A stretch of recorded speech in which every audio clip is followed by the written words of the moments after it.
PSL start हो गया है, जहां तस्वीरें आप अगर कम देखें तो वहां कंपैरिजन चालू हो गया है कि आईपीएल से बेहतर पीएसएल है, जहां एक एयरमैन भी लाया गया है जो अट्रैक्ट कर रहा है कि ये आईपीएल से अच्छा है।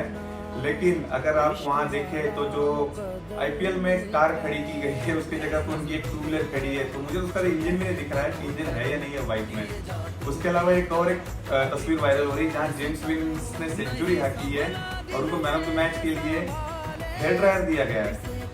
हेयर ड्रायर आप समझ सकते हैं कि जेम्स विंस ने कितना अफोर्ड फील किया होगा। आई एम जस्ट वंडरिंग, अगर man of the match Darren Mitchell को मिलता है या कोई फॉरेनर गंजे को मिलेगा तो वो क्या करेगा।